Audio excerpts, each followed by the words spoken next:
Bienvenidos todos al inicio de nuestro taller internacional de innovaciones científicas, tecnológicas y sociales para alcanzar la seguridad hídrica en México. Bienvenidos todos. Le paso la palabra a Jorge Arriaga para que nos haga la presentación de nuestro presidium de inauguración. Por favor, Jorge. Buenos días a todos y a todas. Muchas gracias por acompañarnos el día de hoy. Para esta breve introducción al taller internacional Innovaciones Científicas, Tecnológicas y Sociales para el alcance de la seguridad hídrica en México, nos acompañan la doctora Rosa María Ramírez Zamora, directora del Instituto de Ingeniería, el ingeniero Alfonso Ramírez Lavín, director general de la Alianza FIDEM, Octavio Rosas Landa, del PRONACES del Consejo Nacional de Ciencia y Tecnología, y el doctor Fernando González Villarreal, quien es investigador del Instituto de Ingeniería y el coordinador general de este taller internacional. Les cedo la palabra. Aplauso para todos, Jorge. Aplauso virtual para todos. Un aplauso virtual para todos. Y le paso la palabra entonces a la doctora Rosa María Ramírez Zamora. Muchas gracias, licenciado Jorge Arriaga. Estoy muy contenta de estar en este evento que muy amablemente me invitó el doctor Fernando González Villarreal, director general del Centro Regional para la Seguridad Hídrica, auspiciado por la UNESCO. Le doy muy buenos días a todos los miembros de este honorable presidium, que ya mencionó el licenciado Jorge Arriaga, y también pues me siento muy contenta porque este evento fue organizado por el Instituto de Ingeniería de manera conjunta, por cierto, con varios de los diversos organismos que tenemos representantes y nos acompañan aquí, como es el FIDEN, que nos acompaña el ingeniero Alfonso Ramírez Lavín, que es su director general, y también en representación de la doctora María Elena Álvarez Bulla, Octavio Rosas Landa. Les doy una muy cordial bienvenida a todos los que se están conectados a este evento para iniciar lo que son las actividades del Taller Internacional Innovaciones Científicas, Tecnológicas y Sociales para alcanzar la seguridad hídrica. Agradezco también a todo el grupo o equipo de trabajo del doctor Fernando González Villarreal por la labor tan espléndida que hicieron para la organización de este evento, que apoyaron, y que en el cual a lo largo de una semana se abordarán temas que son dentro del marco de varios de los objetivos de desarrollo sostenible de la Agenda 2030 de la ONU. Se abordarán por expertos, tanto nacionales como internacionales, que no solo presentarán los avances en esos temas, sino que al final de este evento, el objetivo principal será la generación de una agenda de investigación, y no solo de investigación, sino también de educación, porque se aborda uno de esos temas, la educación, que es tan importante, la formación de nuestros recursos humanos en este tema, que es un tema emergente. Y esos temas que van a ayudar a generar esa agenda en el contexto de la parte económica, social, que vive el país. La agenda que se genere en este taller debe considerar los retos y oportunidades que tendremos para poder implementarlos. Y también, de manera conjunta, estos retos deben ser llevados a cabo por la academia, por el gobierno y por el sector empresarial, que somos los que principalmente debemos contribuir para tener una agenda sólida que será el inicio de lo principal que tenemos que llevar a cabo en el país en respecto a la seguridad hídrica. Deseo el mayor de los éxitos para que se alcance la meta principal. Muchísimas gracias.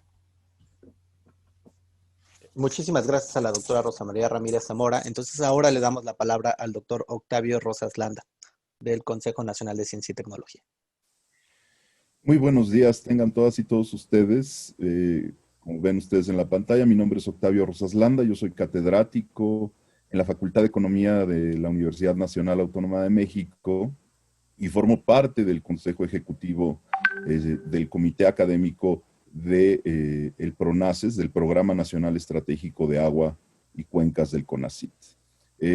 A nombre de la doctora María Elena Álvarez Bulla, directora general del CONACYT, agradezco cumplidamente la invitación a este taller internacional de innovaciones científicas, tecnológicas y sociales para el alcance de la seguridad hídrica en México y, y deseo el mayor de los éxitos en su realización. Eh, una, de las, una de las cosas que a nosotros desde el Programa Nacional Estratégico de Agua de CONACYT nos interesa y nos preocupa es el hecho de que en México, los cambios de uso de suelo, las actividades económicas y los procesos de urbanización amenazan gravemente el ciclo socionatural del agua. Y en varias partes del país el deterioro es tan avanzado que representa ya un grave riesgo para la salud humana, para la producción económica, para la adaptación al cambio climático y para el ejercicio de los derechos fundamentales, en especial de los pueblos originarios. La crisis del agua en México, y que seguramente se replica en otros lugares de América Latina, se refleja en diversas dimensiones, entre las que destacan y a nosotros nos preocupan particularmente tres. La primera de ellas es que el conjunto de actores que actualmente intervienen en la producción de conocimiento sobre los diversos aspectos de la gestión del agua y su crisis multidimensional, en la lucha por la justicia hídrica y en la definición de la política hídrica, está siendo desafiado por inercias, por dinámicas destructivas y por nuevos entornos para los que se requiere enfrentar los problemas con creatividad, ética y formas solidarias de innovación.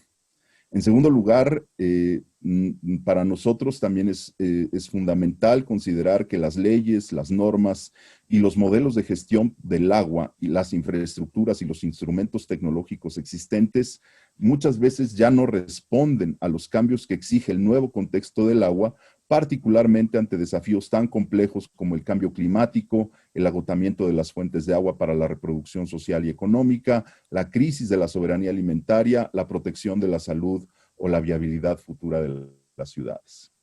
Y en tercer lugar, otra preocupación que tenemos en el PRONACES Agua es que el campo de pensamiento y la nueva manera de ver el mundo implica transformaciones en los modelos éticos, políticos, económicos, sociales y ecológicos de todos los actores.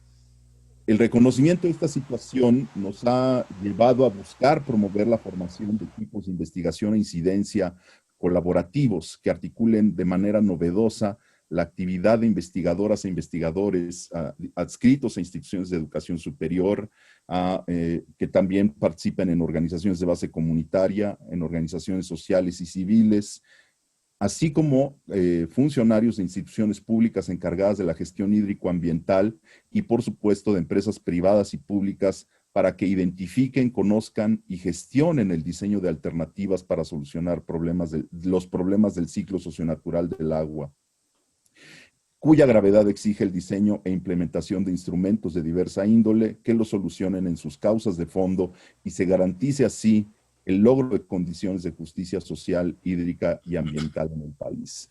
Este es el modo como el CONACYT está buscando responder a esta nueva forma de producir conocimiento en las ciencias, las humanidades y en la innovación tecnológica. Como Programa Nacional Estratégico, el PRONACES Agua busca aprovechar el conocimiento adquirido y aplicar el nuevo conocimiento que se ha de generar en alianza con comunidades mexicanas, con instituciones, con empresas y con la sociedad en su conjunto en la construcción de soluciones de largo alcance por encima de las ganancias inmediatas o los intereses de grupos particulares. Como ven, es una meta ambiciosa, pero por supuesto, talleres y actividades como en la que nos congrega el día de hoy, seguramente contribuirán a desarrollar los mejores conocimientos para alcanzar esas metas. Enhorabuena, muchísimas gracias a los organizadores de este importantísimo taller internacional y les deseamos el mejor de los éxitos. Muchísimas gracias, doctor Landa. Ahora le damos la palabra al ingeniero Alfonso Ramírez Lavín de Alianza FIDEM. Muy buenos días a todos y todas. En particular agradezco la distinción de estar en este importante evento y participar en el Presidium. Ya van 324, Fernando, o sea, hay un buen éxito seguro de este taller. Hace casi un año empezamos a platicar el taller de manera conjunta el Instituto de Ingeniería, el Centro de Seguridad Hídrica y la Alianza PIDEM empezaron a preparar toda la información, y cuando salió la convocatoria de CONACYT, pues enviamos la solicitud y afortunadamente nos aprobaron los apoyos correspondientes. Yo me congratulo por la excelente participación de este evento de los excelentes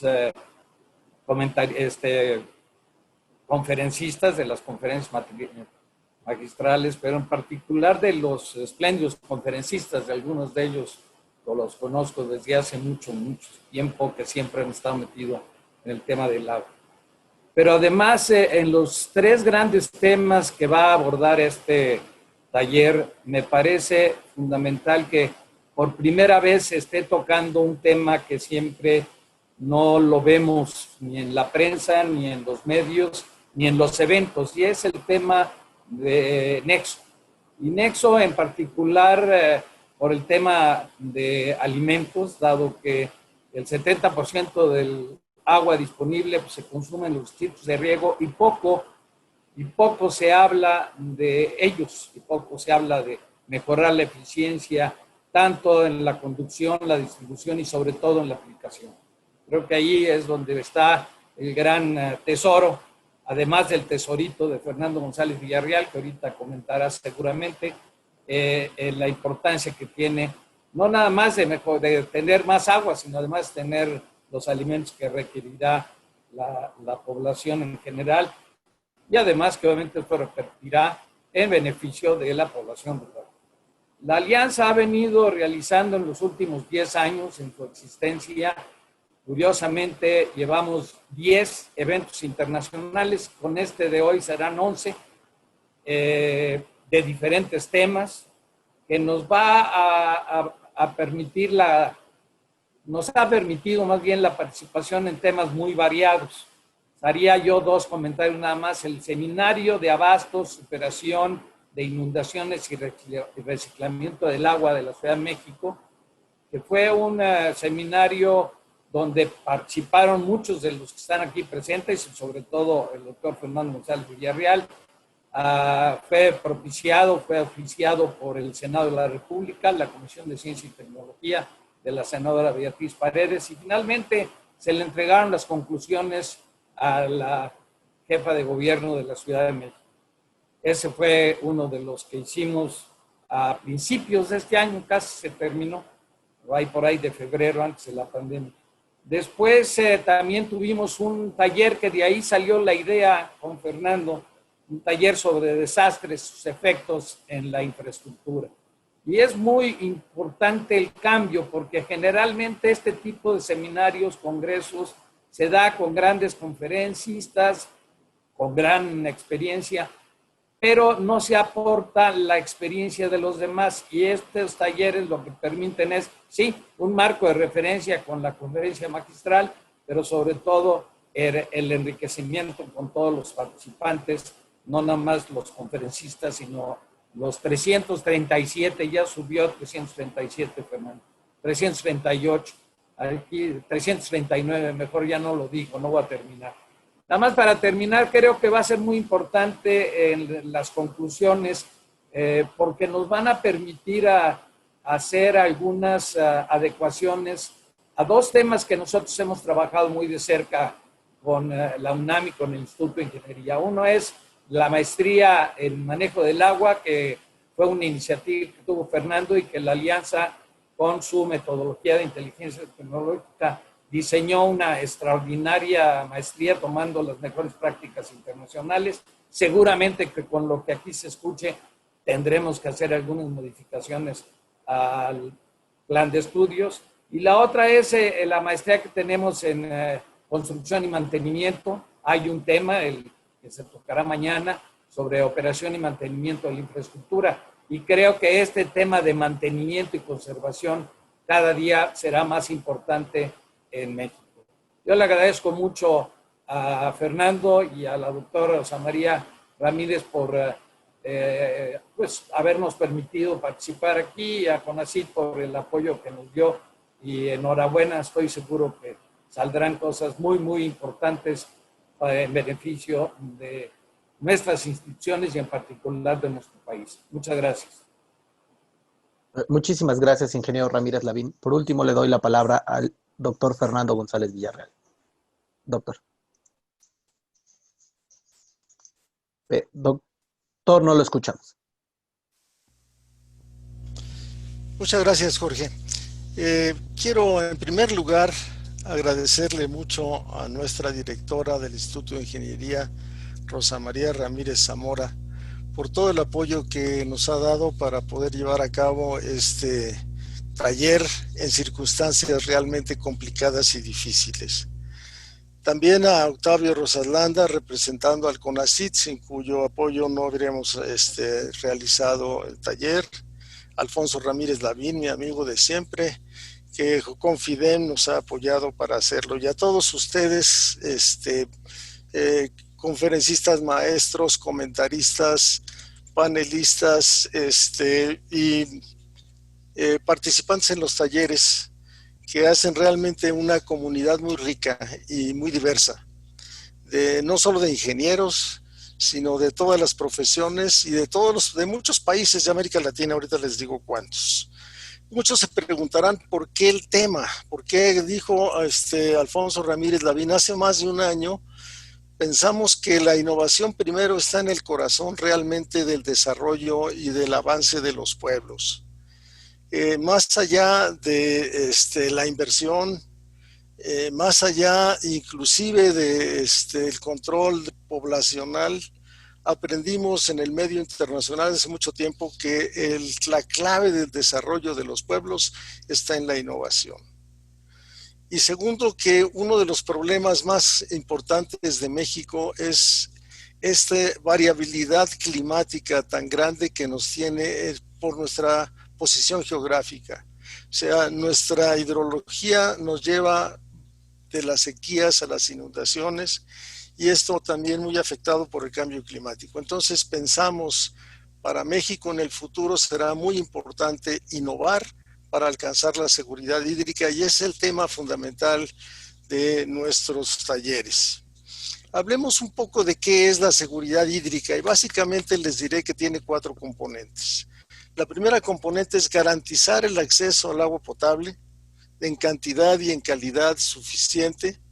Yo diría también con equidad, para que todos, aún los más pobres, reciban un buen servicio. Segundo, el que podamos tener agua para la existencia de los ecosistemas y su conservación. El tercero, para las actividades productivas. Y todas estas 3 condiciones bajo los riesgos provocados por los fenómenos hidrometeorológicos y, muy importante también, por el cambio climático. Pese a muchos avances que tenemos, vivimos una condición de alta inseguridad hídrica. Veamos en México, simplemente en las últimas semanas, hemos tenido el problema de la sequía en el norte, especialmente centrada en Chihuahua y Coahuila, que provocó una serie de conflictos, inclusive conflictos internacionales, para poder resolver condiciones naturales de sequía que se presentaron entonces. Pero unas semanas después tenemos el problema de las graves inundaciones que nos acompañan todas las mañanas en las noticias sobre Tabasco, Chiapas y Veracruz. Esto es un ejemplo de la inseguridad hídrica que afecta en México, y que seguramente tendrá ya repercusiones del cambio climático que estamos observando. La pandemia del COVID-19 ha puesto de manifiesto la importancia del agua. O sea, una de las acciones más importantes es lavarse las manos frecuentemente. Y ahí sabemos entonces que tener agua de buena calidad es un aspecto fundamental para garantizar la seguridad en la salud de la población, pero también la seguridad alimenticia y también la seguridad energética. La crisis provocada por este COVID-19 nos ha dado también la oportunidad para replantearnos viejos y nuevos paradigmas, entre ellos, otra vez la seguridad hídrica. Solo podremos salir fortalecidos de esta crisis si emprendemos soluciones creativas, innovadoras y con una vinculación más incluyente en todos los sectores. Lo decía la doctora Rosa María Ramírez, una vinculación clara entre nosotros, el sector académico, el sector gobierno con sus políticas públicas y el sector privado con su ejecución. Tan ha sido así que la pandemia ha exacerbado los entornos de innovación, que no estaríamos hoy conectados 364 personas de distintas partes de México y de Latinoamérica, yo diría del mundo, discutiendo un problema vital para la sociedad que es precisamente la seguridad hídrica. Es así que este taller conecta a personas de todo Iberoamérica y es posible gracias a la innovación nuevamente. Existen diversas maneras de generar innovación. Hace algunos años visitamos la Academia de Ingeniería de Estados Unidos y hablamos sobre esto precisamente. ¿Cómo podemos hacer un ambiente de innovación? Y una de las formas es hacer algunos premios. En la Academia de Ingeniería hicimos un premio a la innovación, no a la experiencia, sino a la innovación creativa de muchos jóvenes, y se estableció hace ya un par de años. Y ahora estamos haciendo también el premio a la mejor tesis que tiene que ver con el agua, y este premio lo vamos a dar en las próximas semanas. El programa del día de hoy es realmente muy intenso. El día de hoy y de los próximos días. Los 5 paneles tienen que ver con ciudades inteligentes, economía circular, el nexo agua, energía, alimentos, el cambio climático y la gestión de riesgos y educación hídrica. Probablemente este tema de educación hídrica es el más apasionante.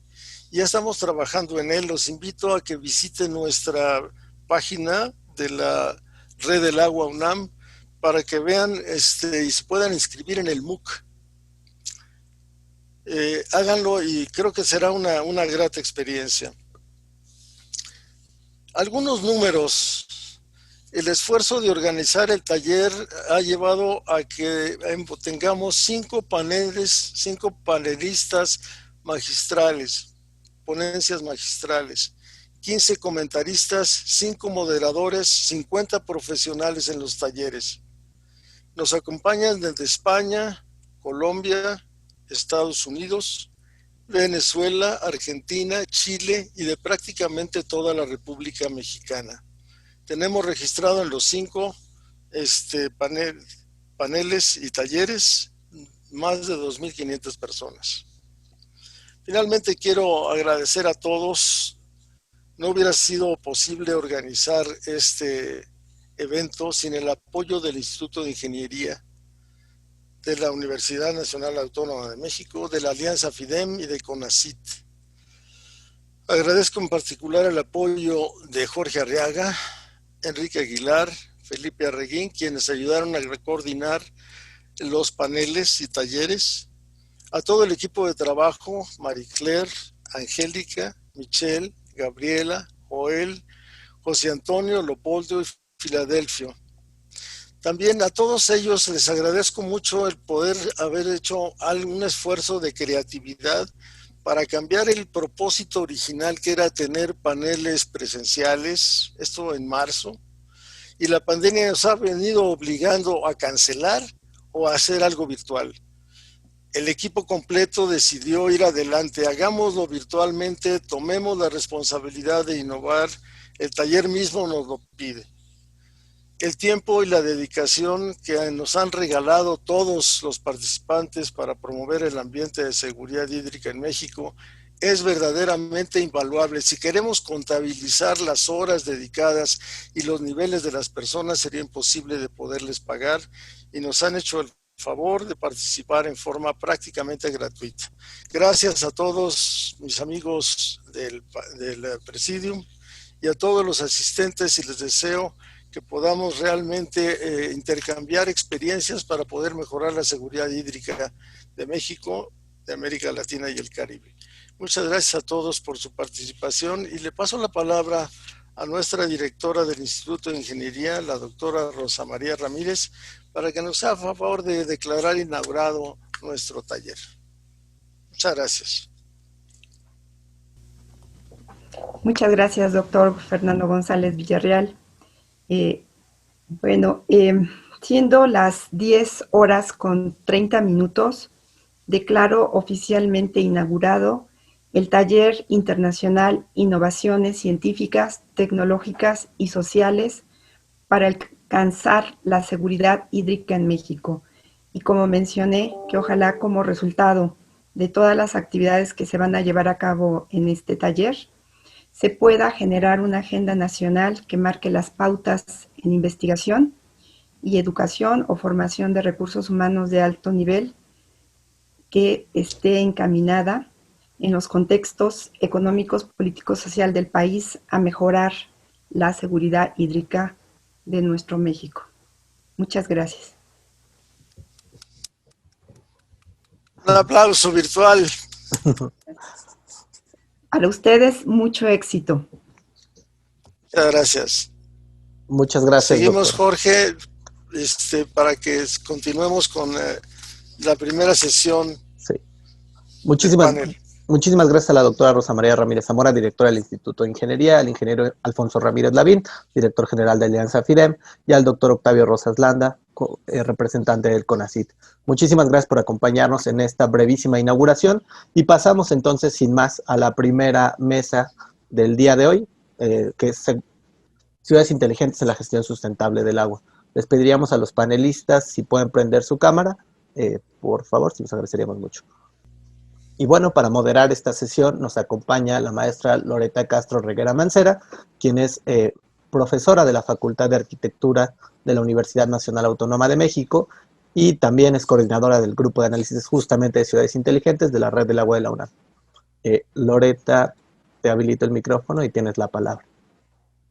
Jorge, muchas gracias por la invitación al doctor Fernando González Villarreal, al Instituto de Ingeniería, a la doctora Rosa María Ramírez Zamora, a Felipe Arreguín y a todo el grupo de personas que estuvieron organizando el evento el día de hoy, la Alianza FIDEM, el CONACYT.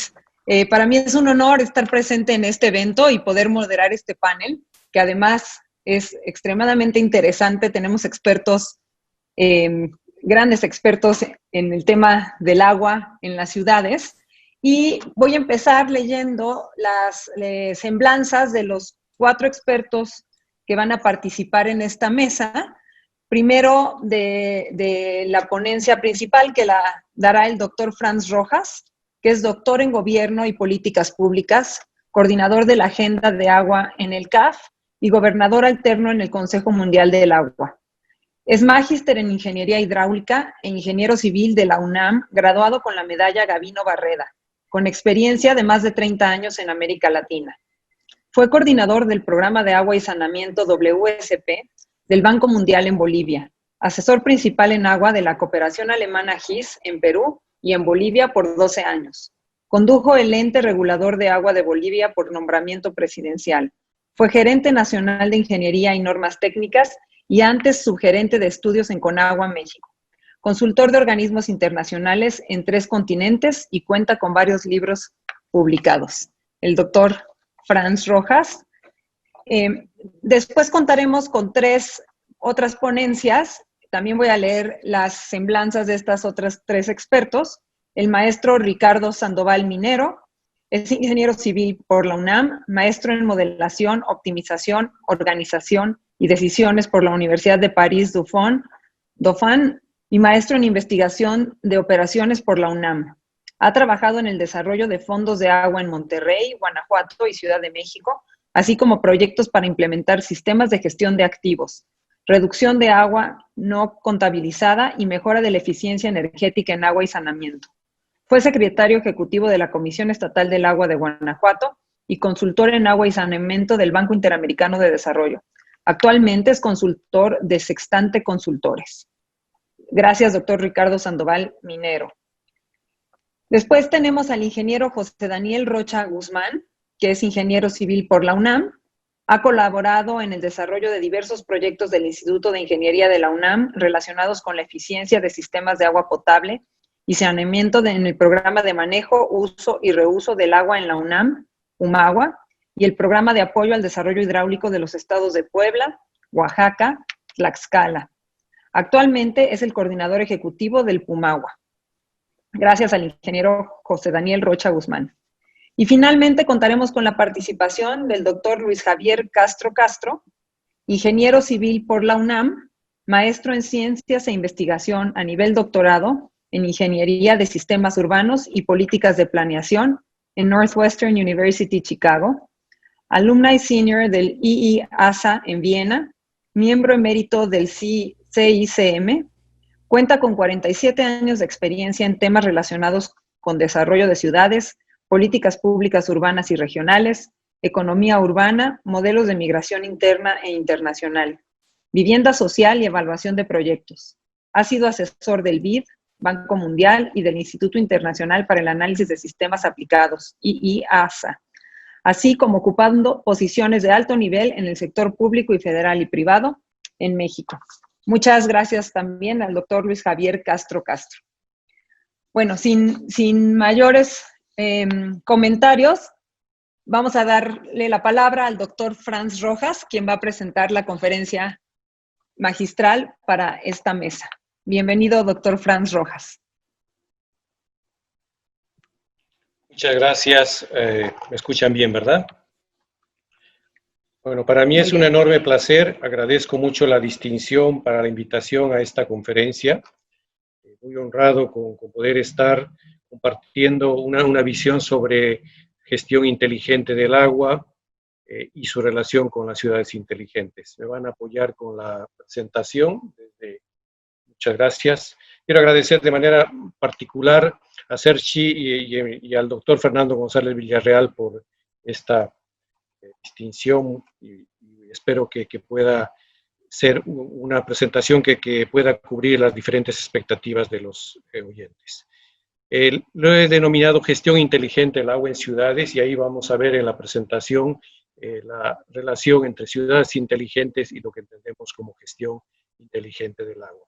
Yo vengo de CAF, del Banco de Desarrollo América Latina, que está en diferentes países, y más allá de esta presentación, haré algunos esbozos también de cuál es nuestra visión en torno a este tema. La siguiente, por favor. Bueno, he estructurado en tres, sé que tenemos poco tiempo, un breve panorama de las ciudades, luego la gestión inteligente del agua y algunos otros elementos que contribuyan a las ciudades inteligentes. La siguiente, por favor, estimado Jorge.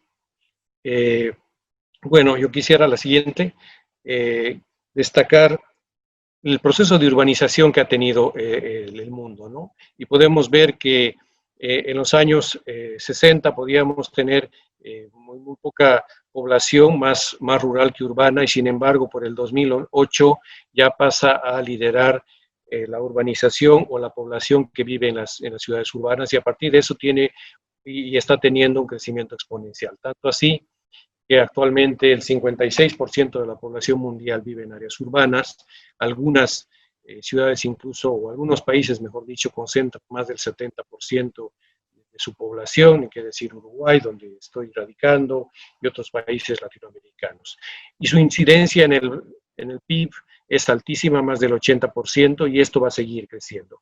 Actualmente en América Latina tenemos 6 megaciudades, en el mundo hay muchísimas más, y para el 2030, es decir, de aquí a 10 años, se espera tener 100 megaciudades, es decir, ciudades con más de 10 millones de habitantes que concentrarán el 60% de la población. Y 2050, ni que decir, estimamos que habrán unos 7.000 millones de personas viviendo en áreas urbanas. Esto obviamente genera presiones muy importantes en los recursos naturales y en uno de ellos el agua. La siguiente, por favor. Bueno, dentro de esta mirada mundial podemos ver en América Latina cómo está distribuido y vemos que actualmente 6 ciudades concentran 90 millones de personas de las 650 que hay en América Latina. Somos el continente más urbanizado del mundo con un 80% y esto seguirá creciendo hasta el 87%, pero también somos la región más inequitativa del mundo. Y con la pandemia, una región bastante golpeada, nuestra región de América Latina, estimaciones como las que hace la CEPAL señalan que el PIB per cápita de este año cerrará con el valor equivalente al que teníamos en el año 2010. Por eso algunos hablan de una década perdida y eso impone obviamente presiones para una recuperación, ojalá rápida, pero sin duda que tiene varios rezagos porque esto va a implicar que por lo menos 45 millones de personas más en América Latina caigan en la pobreza. Es decir, pasemos de 186 millones a 231, que es una cantidad significativa, muy importante en la región. Y el desempleo va a aumentar, y al aumentar el desempleo también la inseguridad pública y otras presiones que hacen que reflexionemos sobre todo en la perspectiva de la acuñada frase de que nadie se quede atrás, cómo hacer para poder avanzar. Esta recuperación, como decía, primero se era más optimista, se pensaba en una recuperación en forma de V chica o de V, y ahora se piensa en una recuperación en forma de U, es decir, que todavía vamos a estar por el piso probablemente un par de años más. En algunos países se recuperará más rápido que en otras, pero sin duda no tendrá una recuperación tan rápida y esto impone también retos a la desigualdad. La siguiente, por favor. Y bueno, una característica de nuestra región de América Latina es esa convivencia entre zonas o barrios o delegaciones o colonias, como queramos llamarlo, que tienen de un alto nivel económico, bordeadas por otras donde hay una pobreza muy importante, ¿no? Y eso es parte de las características de las ciudades. Se ha llegado incluso, como ven en el extremo derecho, aquí hay un muro, tal vez no se alcanza a ver muy bien, pero hay un muro que separa en la fotografía del extremo superior derecho, hay un muro que separa lo que es esta zona con bastante necesidad y vulnerable de otra zona donde a la vuelta del cerro pues son casas con piscina, con todas las comunidades, ¿no? Y así podemos verlo también en varias ciudades de esto. Entonces, esto impone esta coexistencia de ver cómo podemos garantizar los servicios a más población y cómo dentro de eso esta visión de gestión inteligente del agua puede ayudar en ello. La siguiente, por favor. Un breve panorama a cuáles son nuestras brechas en la región. En América Latina tenemos todavía 21 millones sin acceso básico al agua. Y esto nos debería llevar a una reflexión profunda, retomando las palabras que señalaba el doctor Fernando González Villarreal, que decía que el primer frente de defensa ante el COVID, ante la pandemia, es el lavado de manos con agua y jabón. Pero ¿cómo hacerle si 21 millones no tienen un acceso ni siquiera básico al agua? Y si subimos la valla, la exigencia, todavía hay 165 millones de personas en la región que no tienen un agua segura, es decir, que no la tienen 24/7 o que si la tienen, no la tienen totalmente con garantía de que sea potable. En otras palabras, hay mucha gente que recibe el agua por caño o por tubo, pero sin garantía de que sea potable. Y de estas 165 pueden ver que el mayor peso está en las zonas urbanas, los retos son mayores en nivel de saneamiento. Sería inadmisible que todavía en nuestra región 15 millones de personas tengan que defecar al aire libre. Y ahí podríamos extendernos en las implicaciones de eso y las correlaciones que hay entre la defecación al aire libre y, por ejemplo, el retraso en el crecimiento que afecta a la vida de las personas a lo largo de su vida, ¿no? Entonces, hay una serie de consideraciones que requieren la mayor atención al respecto. La siguiente, por favor. En temas de saneamiento todavía nuestro rezago en la región es alta, solo un 37% de las aguas residuales urbanas son tratadas y por lo tanto 327 millones de personas viven en ciudades que no tienen tratamiento de aguas residuales y obviamente eso genera no solo focos de contaminación, sino reduce también la calidad de vida y es una agenda pendiente en la región. La siguiente, por favor. Dos amenazas más que me voy a referir, lo que ya también mencionó el doctor Fernando González Villarreal sobre este enfoque de seguridad hídrica.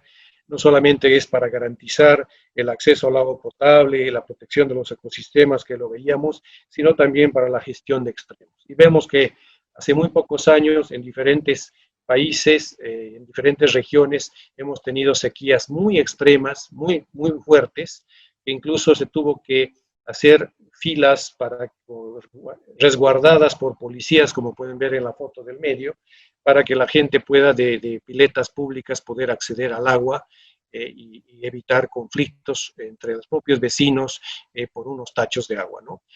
O en el caso de Sao Paulo, una de las ciudades más importantes de América Latina, probablemente la más grande de toda la área metropolitana, que en 2014 o 2015 se quedó prácticamente con mínimo de cantidad de agua y hubo que racionar.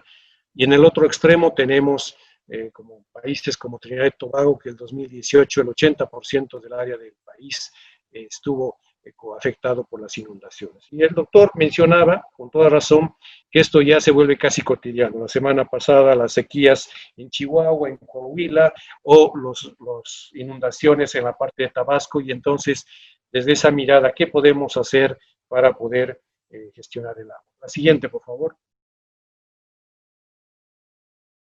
Y una amenaza más, ¿no? El tema del COVID-19, que no es ajeno a ninguno, pero hay datos que nos deberían llamar a la reflexión y a pensar.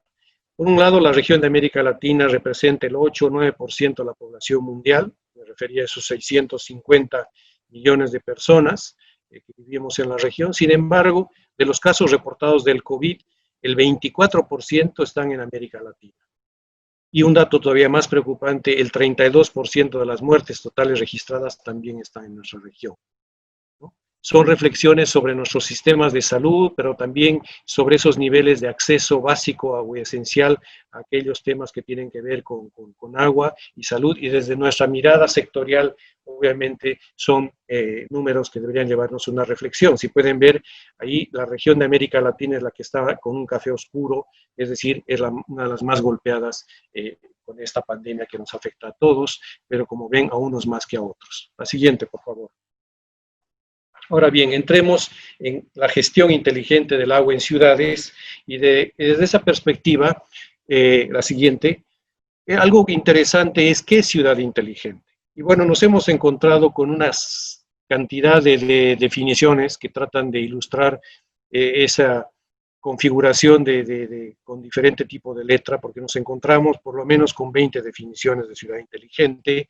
Hay un trabajo reciente de la OSD bien interesante que define como unas 15 interpretaciones de lo que es ciudad inteligente para diferentes países, pero también para las multilaterales, pero se buscan también aquellos puntos que sean un común denominador. La ciudad inteligente, en su concepto inicial, era aquello que está referida a iniciativas que se utilizan para la innovación digital y los TICs, pero sobre todo pensando en que se busca promover la eficiencia en los servicios y nuevas oportunidades económicas en las ciudades. Es decir, la tecnología, la innovación digital es un medio para lograr el bienestar de las ciudades. La siguiente. Y creo que en esa perspectiva es más interesante entender esta visión de las diferentes ejes de acción que, por ejemplo, el Autopoulus define entre 7 u 8 ejes de acción, y creemos encontrar esta definición que por lo menos a mí me parece interesante, ¿no? Definiendo las ciudades inteligentes como aquellas que aplican iniciativas o enfoques para impulsar el bienestar de los ciudadanos, servicios y entornos urbanos más eficientes, sostenibles e inclusivos. Es decir, el enfoque que se está recogiendo de ciudades inteligentes es un enfoque antropocéntrico. Es decir, al centro está el ser humano, y en la medida en que el ser humano se busque su bienestar, su inclusión, mayor productividad, gira lo que debe ser el concepto de ciudad inteligente. Y por lo tanto, el medio para hacer, o uno de los medios, es la innovación, la digitalización, la transformación digital. Y ese enfoque, por lo menos particularmente, me parece muy importante. Y obviamente los ejes de acción pueden ser varios. Pueden ser desde infraestructura inteligente, todo lo que tiene que ver con calles, edificios, tuberías, estaciones de bombeo, etcétera, las redes de transporte inteligente, el ambiente inteligente que tiene que ver cómo las TICs pueden hacer un mejor coadyuvar a un mejor aprovechamiento de los recursos naturales, incluyendo las cuencas urbanas, los servicios inteligentes, salud, educación, energía, podríamos incluir agua, la gobernanza inteligente entendiendo como gobernanza de datos abiertos que además contribuya a mayor transparencia en la gestión y por lo tanto, y también la población inteligente, aquella capaz de poder innovar, proponer. Se mencionaba hace un momento la necesidad de promover diferentes tipos de concursos, bueno, para activar precisamente eso, que la población, la sociedad civil pueda proponer ideas y de esa manera poderlas asimilar de una manera inteligente. Por lo tanto, yo me quedaría con que ciudad inteligente se refiere a un sistema urbano diseñado para la eficiencia, la promoción de la resiliencia y el crecimiento económico basado en datos y tecnología. Y en este marco, la siguiente, por favor. Obviamente el agua tiene un papel fundamental, ¿no? Es esencial, es esencial e imprescindible para promover la inclusión social, el que nadie se quede atrás, nuevamente, la equidad, la productividad y el desarrollo de las ciudades. Y hemos identificado por lo menos 6 áreas de para qué sirve esta gestión inteligente del agua. Nos puede servir para asegurar la calidad del agua, es decir, para que la gente pueda beber el agua sin riesgo y pueda tomarla de la canilla o conexión, como quieran llamarle, o toma de agua potable, o en su casa o en su vivienda, sin temor de que se va a enfermar. Y eso tiene que ver con adecuados controles físico-químicos y bacteriológicos del agua, con la conservación del agua, sobre todo para evitar derroches y también un manejo que satisfaga los diferentes usos, ¿no? Sabemos que estamos sometidos a diferentes presiones de diferentes usos, agrícola, público urbano y otros. También para la optimización operativa de cómo poder manejar adecuadamente nuestra infraestructura, para reducir también las pérdidas, ese agua no facturado, no contabilizada, que sabemos que en América Latina es un dolor de cabeza, y que la mayoría de las ciudades tienen 30, 40, 50% de pérdidas, ¿no?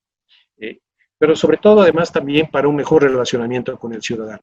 En la medida en que el ciudadano puede interactuar, pueda ver incluso el consumo de su medidor, pueda saber cómo está su facturación y por lo tanto tener esa relación de mayor transparencia y también poder hacer sus reclamos de manera mucho más interactiva y propositiva. Y finalmente también para una predicción y control de los desastres asociados al agua y eso es vinculado con sistemas de alerta temprana o con otro tipo de mecanismos. Entonces, estos 6 elementos, probablemente pueden haber más, pero me parece que son importantes para entender las diferentes áreas en las cuales se puede trabajar en una gestión inteligente del agua. La siguiente, por favor.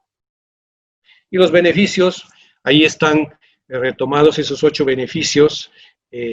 Ya mencioné varios de ellos, que puede ayudar a reducir las pérdidas, también mediante un adecuado control de lo que el usuario consume, el propio usuario puede ser gestor de su propio consumo y por lo tanto reducir también o identificar las fugas de manera directa, una facturación y un relacionamiento más directo entre el usuario y el operador, gestionar presiones.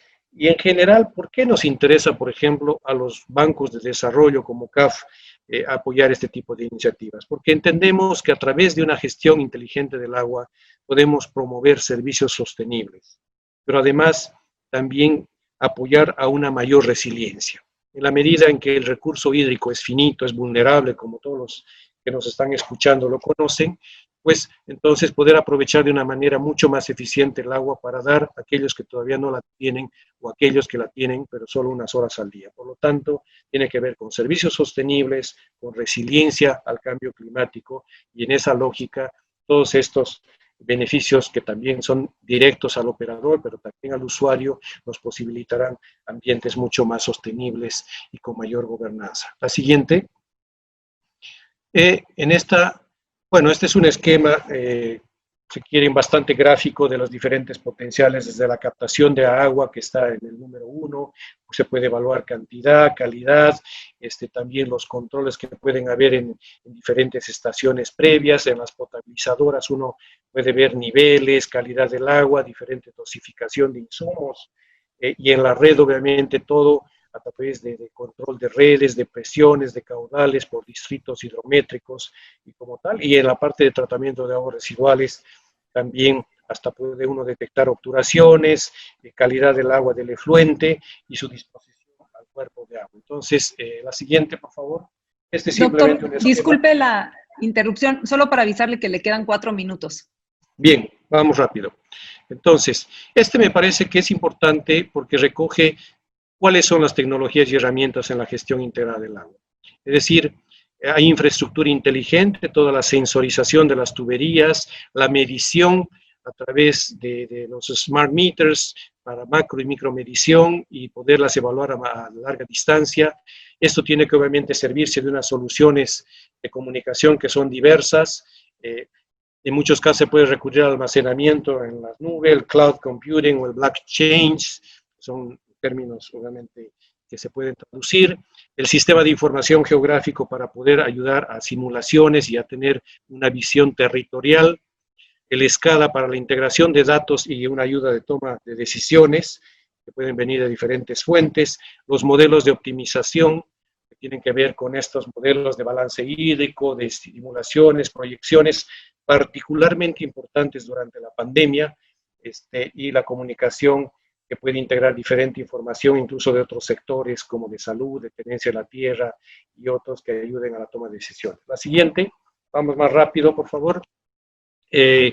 Entonces, creemos que esta confluencia en la gestión inteligente del agua tiene que ver una confluencia entre tecnologías de operación y tecnologías de información con una secuencia lógica como la que está ahí presentada. La siguiente, por favor. Entonces, aquí quisiera mostrar unos ejemplos muy prácticos de lo que se está avanzando últimamente. Me voy a detener solamente en dos, en la telelectura, en los patrones de consumo. Si algo hemos visto con esta pandemia ha sido desnudar los problemas estructurales que ha implicado un cambio en el patrón de consumo en la mayoría de las ciudades por el cierre en muchos lugares de las ciudades, el no ir a las oficinas, y eso generó obviamente distorsiones en la distribución del agua en las redes. Por lo tanto, con la telelectura se puede hacer el monitoreo de consumos y poder hacer cambios cuando los patrones de consumo difieren, seguimiento a grupos de riesgo. Alguien nos comentaba que durante la pandemia, por ejemplo, pudieron a través del smart metering o telelectura poder identificar algunos geriátricos que no estaban consumiendo agua y por lo tanto dar alerta a los sistemas de salud, e identificar aquellas industrias que no estando prohibidas de poder operar durante la pandemia,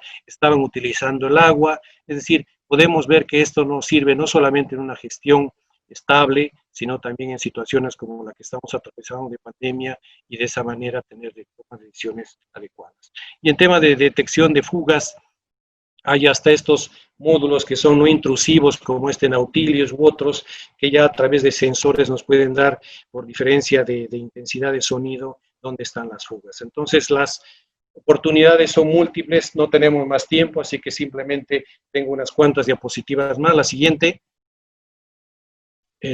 Bueno, esto sé que van a comentar un caso de aplicaciones, hay diferentes casos interesantísimos y uno de ellos es precisamente el de Punagua, que lo destaco para quienes quieran leer con más detenimiento en esa publicación, así que me congratulo que en México estén avanzando también en estos diseños de gestión inteligente. Y quisiera cerrar, si me permiten, con 2 minutos más, con que la gestión inteligente del agua tiene que ver con tecnologías, pero creemos que las ciudades inteligentes también tienen que apuntar no solamente al aprovechamiento de la tecnología y la innovación, sino también apuntar a la resiliencia. Y en eso, la siguiente, por favor. Creo que hay 4 elementos que pueden contribuir para esta resiliencia climática dentro de las ciudades inteligentes. A proteger o restaurar la fuente de agua como tal, que significa proteger las cuencas urbanas y en muchos casos con soluciones basadas en la naturaleza, aumentar la disponibilidad del agua a través de cosechas de agua en diferentes niveles, como se están haciendo ya en varias ciudades, a la gestión y el control de inundaciones mediante soluciones también como los humedales y otras tecnologías, y finalmente promover algo que también se va a hablar en las siguientes sesiones sobre economía circular, es decir, donde se ve muy claramente este nexo entre agua, energía y alimentos.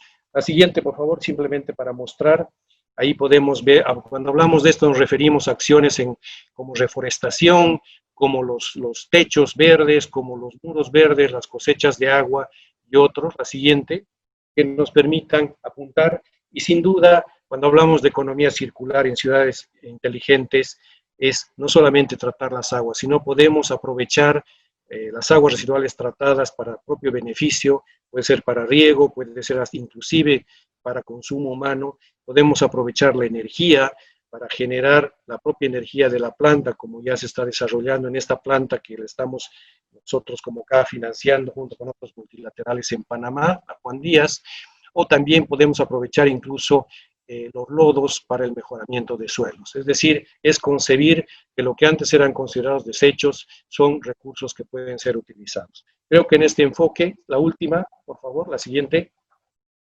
creemos que es importante destacar que el agua se encuentra al centro del desarrollo sostenible.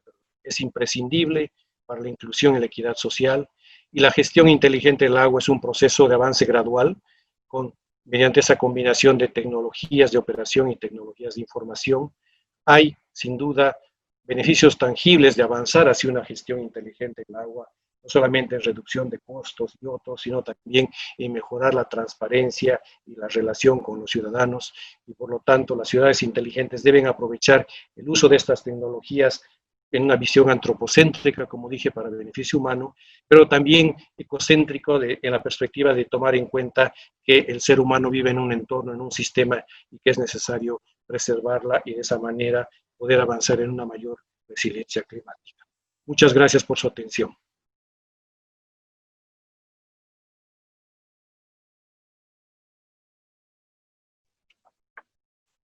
Muchas gracias, doctor Franz Rojas. Sin más, vamos directo con nuestros comentaristas. Vamos a empezar, por favor, con el maestro Ricardo Sandoval Minero, que tiene 10 minutos para comentar.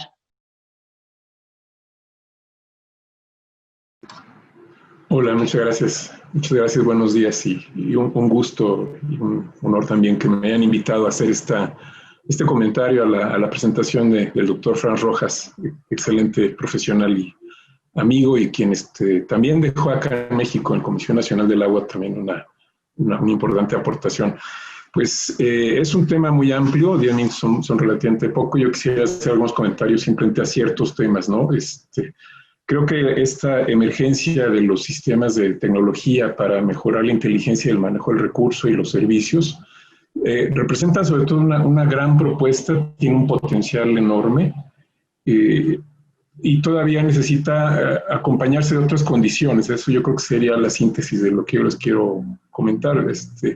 Creo que como todos los que hemos estado en el sector, vemos de pronto surgir nuevas tecnologías, algunas son realmente disruptivas, pero es un sector usualmente conservador, que reacciona lentamente, ¿no? Entonces, ¿de qué manera pudiéramos nosotros crear condiciones para aprovechar al máximo el potencial de estas tecnologías? Yo creo que es una conversación que tiene que darse en el sector. En el tema particular, por ejemplo, de la ciudad y su relación con el agua, si uno lo ve tradicionalmente, yo creo que podríamos decir que los gestores del agua hemos sido como reactivos, digamos, ¿no? El territorio, pues normalmente lo usamos como un dato, se multiplica por la dotación, por la población, nos da la demanda, pero somos un poco reactivos a lo que son las transformaciones del territorio. Es decir, conforme vemos que se va urbanizando, pues hay que cambiar las redes, hay que cambiar los sistemas de desalojo de aguas residuales, hay que cambiar las mecánicas de atención a las inundaciones. Y quizás un primer punto que hay que señalar es que la gestión a través de tecnologías nos puede abrir primero una posibilidad de reaccionar más rápido, de entender mejor, captar más rápidamente el impacto del ambiente, de responder muy rápidamente mediante las acciones de ingeniería, pero también habría que verlo su efecto en el largo plazo. Yo creo que una de las principales promesas que tienen estas tecnologías es establecer comunicación entre áreas que normalmente trabajan como silos, tanto al interior de los organismos como entre el sector agua y otros sectores, como puede ser el tema de desarrollo urbano. Ver más claramente lo que es la evolución y la perspectiva de la evolución del territorio y dialogar con los sectores de desarrollo urbano, porque normalmente, y les digo también como en mi experiencia como director de un organismo de agua, de pronto nos enteramos de cambios de uso del suelo que se dan de manera intempestiva, quizás a veces con la mejor intención de decir vamos a densificar, a reorganizar, etcétera, pero que para la planeación y para la operación de las redes de agua implican retos muy importantes y a veces vamos persiguiendo los cambios de territorio en vez de trabajar juntos. Ese es el primer punto que quería yo comentar. El segundo sería respecto de la administración de las aguas, digamos, ¿no? Evidentemente las tecnologías sí nos permitirían quizás mejorar lo que ha sido la medición, la inspección, la vigilancia de quién extrae agua, quién descarga agua, etcétera. Pero tenemos ahí una serie de rezagos importantes, en particular en México, las capacidades que tenemos de ir al campo a ejecutar las medidas de control han sido cada vez más limitadas. Actualmente se da por ahí una iniciativa, se ha estado manejando una iniciativa, de hecho en el tema de calidad del agua ya se avanzó en ese sentido, de que a través de empresas privadas se lleve a cabo la medición, ¿sí? Se planteó una red muy ambiciosa a través del sector privado para medir las variables de calidad del agua. No deja de llamar la atención que en esta administración se pudiera pasar casi a esta especie de privatización de la medición, pero no hay que perder de vista que medir no es todo, también hay que tener recursos, personal y procedimientos para ir a campo y actuar. Entonces ahí el comentario básicamente es, sí podemos innovar en términos institucionales, también digo no solamente tecnológicos, sino institucionales, como esta intervención del sector privado en la medición, pero tenemos que articular muy bien todo el proceso de administración del agua para asegurar que eso pueda tener un efecto práctico en la efectividad del manejo del agua. Lo mismo ocurre en los sistemas de agua potable. En los sistemas de agua potable, las promesas que tiene este tipo de tecnologías son muy altas, ya están introduciéndose. Tuvimos hace unos días la oportunidad de ver una reunión que organizó el estado de Chihuahua, por ejemplo, donde ahí la Junta Central de Aguas ha tomado un papel preponderante para promover ese tipo de tecnologías. Pero realmente, yo les puedo decir, yo que hasta hace un mes estuve a cargo en el Banco Interamericano de Desarrollo del Aqua Rating, que es un sistema de evaluación del desempeño, de las prácticas sobre todo. Entrando a varios organismos operadores a ver sus prácticas, vemos que persiste ahí nuevamente la mentalidad de silo. Hay áreas que generan información que no transmiten a otras áreas, se pierde la memoria institucional, hay procesos importantes que no están documentados. Está muy enfocado en los esfuerzos de la organización a rehabilitar y construir infraestructura.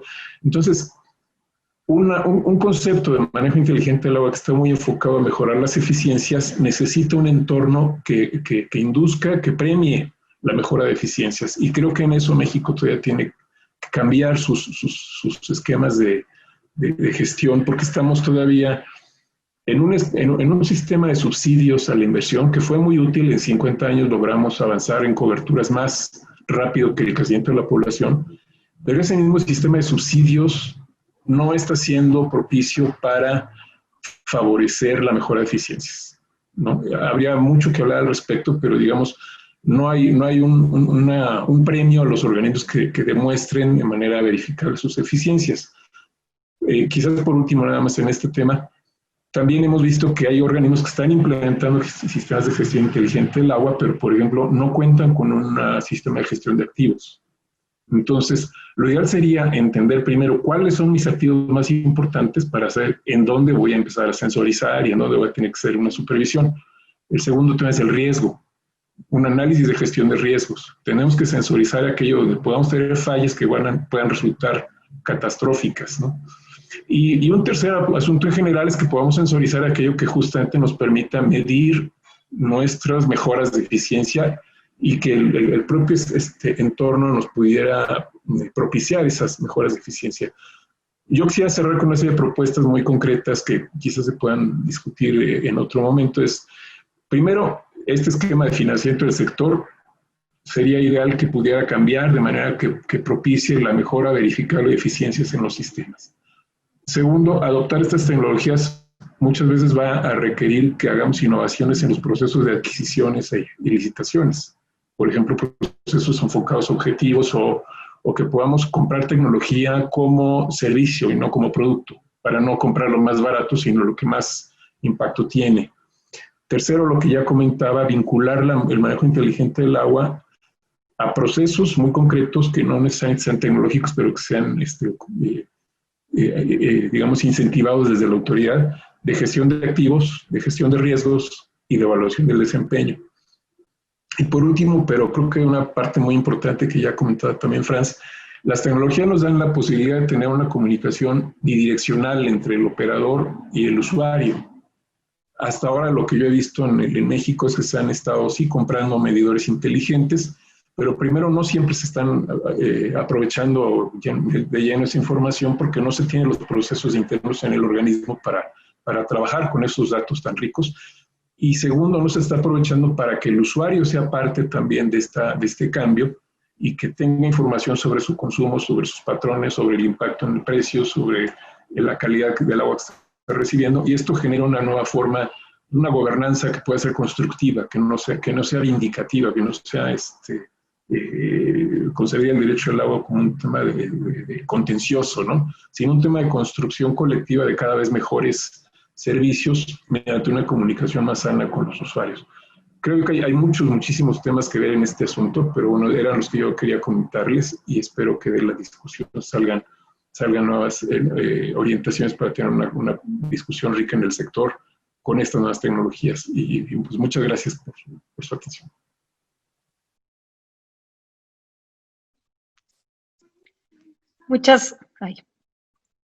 Muchas gracias, maestro Ricardo Sandoval Minero. Vamos a continuar, por favor, con el comentario del ingeniero José Daniel Rocha Guzmán, que también cuenta con 10 minutos.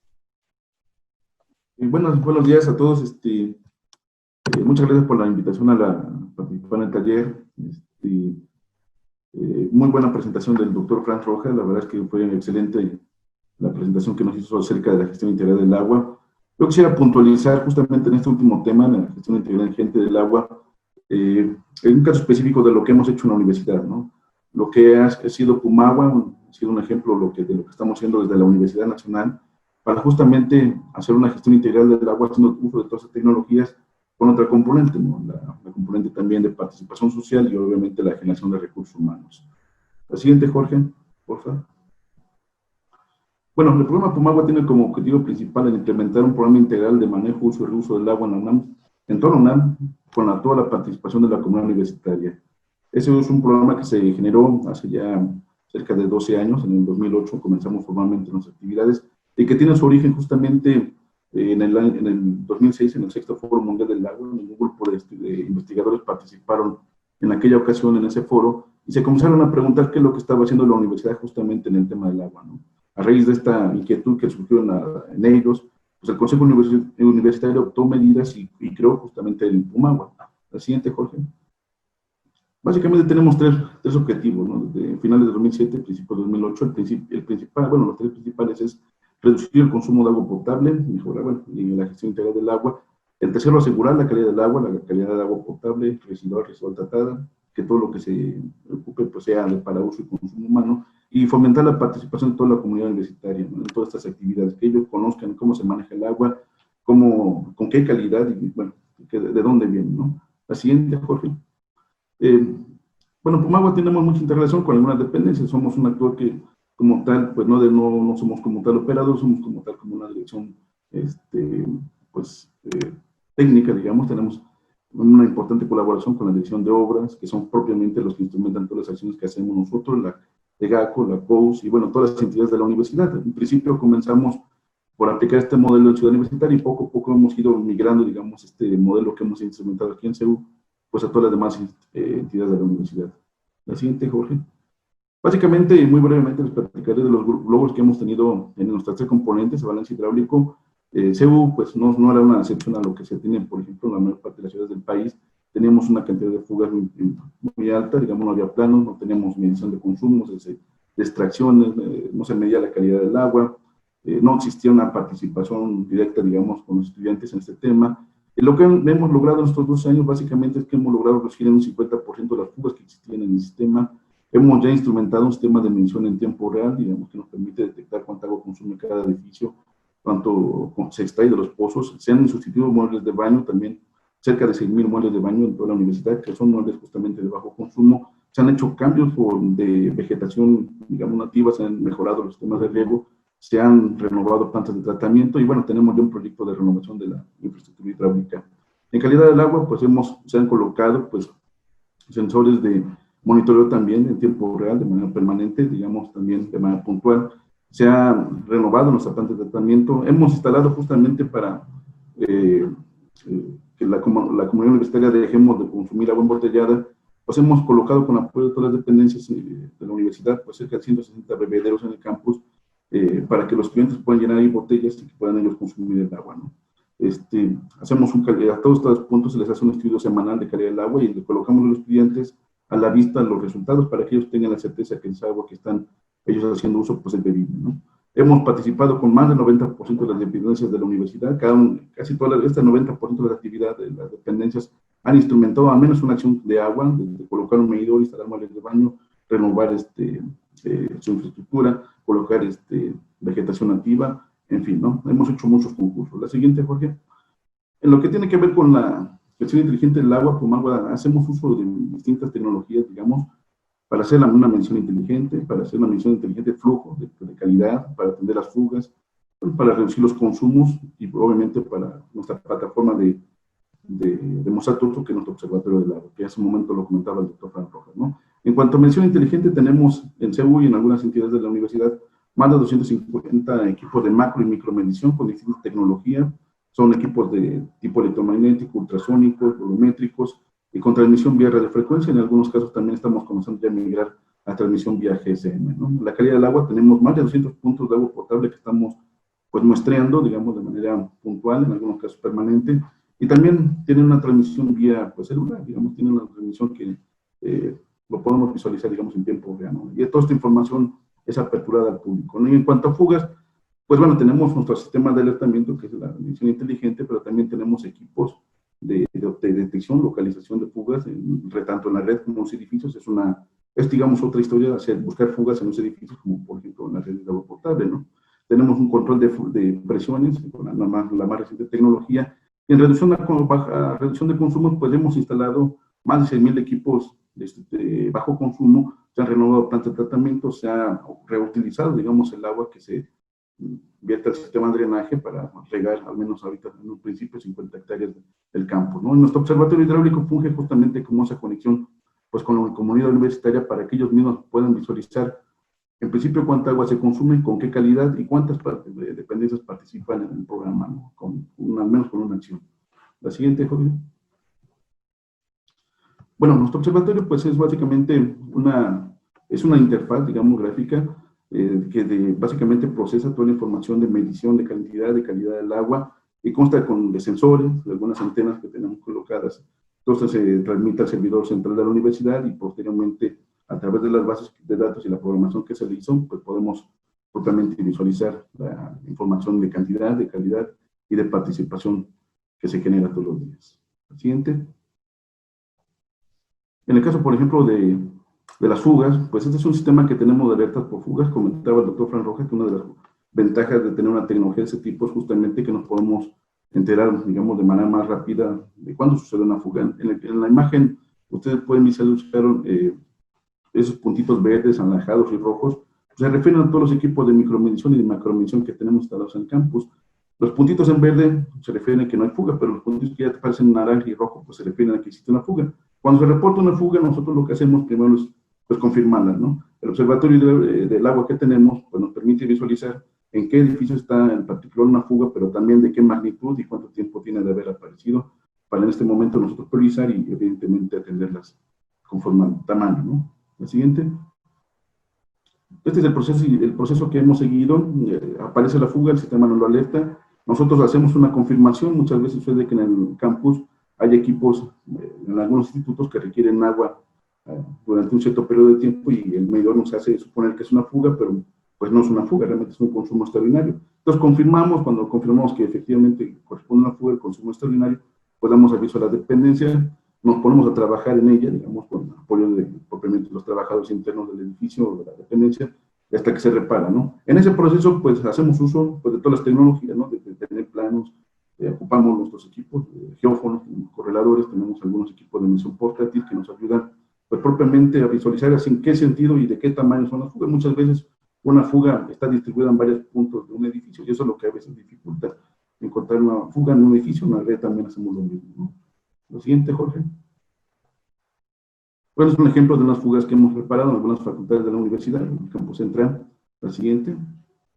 Y como resultado, pues el año pasado y lo que vamos de este año, teníamos al menos 11 litros por segundo en algunas dependencias, no propiamente a veces dentro de los edificios, a veces en los jardines, y tras aplicar toda esta tecnología, todo este proceso que tenemos, que les acabo de mencionar, pues bajamos al menos un 70% de las fugas, ¿no?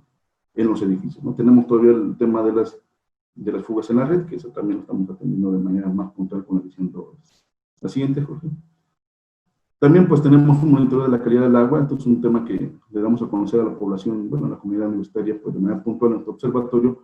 En nuestra imagen izquierda podemos visualizar la calidad del agua de todos nuestros bebederos.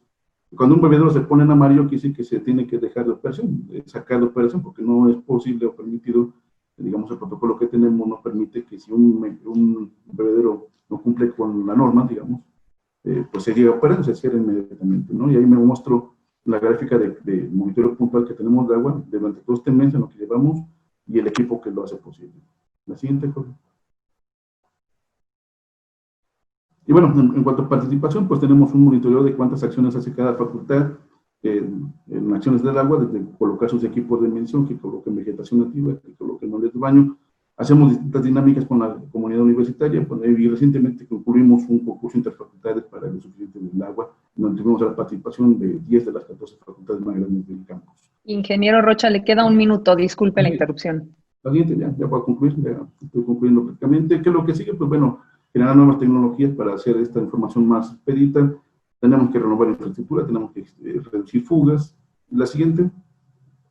Uno de los temas importantes que comentaba el doctor Fran Rojas y el doctor Ricardo Sandoval es que justamente una de las cosas que estamos viendo es que las tecnologías, las distintas tecnologías, pues tienen una vida útil, ¿no? Y al estar tan fragmentadas, pues muchas veces lo que se tiene es que pues tiene una vida útil. En México la vida útil de las tecnologías es de 3 años, lo que dura prácticamente una gestión municipal. Cuando uno quiere renovar la infraestructura de tecnologías, pues se tiene que comprar no solamente el equipo, sino la tecnología, nuevamente renovar todo el total de los equipos, ¿no? Eso implica un alto costo y bueno, deberíamos pagar justamente lo que comentaba el doctor Sandoval por el servicio, no propiamente por los equipos. Ya hay algunas empresas que lo están comenzando a hacer en el mercado, pero todavía es un tema pues, verdaderamente incipiente, ¿no? Esto es lo que yo quería comentarles, justamente lo que estamos haciendo en la universidad. En estos casi 12 años hemos formado más de 60 becarios en el tema. Y bueno, es lo que yo quería comentar. Yo les invito a que nos sigan y que le den seguimiento, ingresen, digamos, a nuestra plataforma para conocer cuánta agua consume su facultad. Muchas gracias.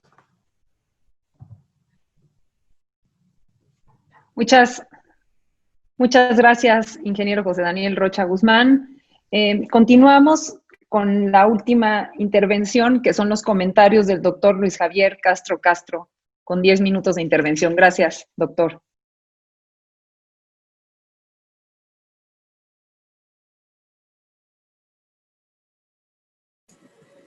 Sí, muy buenas tardes. En primer lugar, quiero agradecer la invitación de los organizadores de participar en tan importante panel. A su vez, tener el gusto de conocer al doctor Franz Rojas, a quien no he tratado hasta la fecha, y estar acompañado de tan distinguidos compañeros panelistas. Quisiera mencionar que después de haber escuchado la excelente participación del doctor Rojas y la de los comentaristas, mis comentarios escritos van a diferir un poco de lo que voy a mencionar por una razón. En la Asociación Mexicana de Urbanistas, en la cual soy miembro, y además en la Academia de Ingeniería, que también participo, estoy siguiendo un enfoque que en la Unión Europea la llaman, en algunas partes de la Unión Europea, la llaman como ciudades bienestar, en donde un elemento muy importante es precisamente el agua y el aspecto de la salud.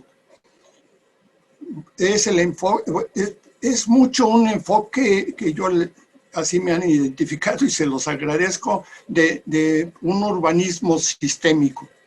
Así es que lo que yo voy a comentar lo divido en tres grandes temas. Unos antecedentes del urbanismo en México, no puedo entrar en detalle. Luego una visión ya más aterrizada y finalmente algunos comentarios muy específicos.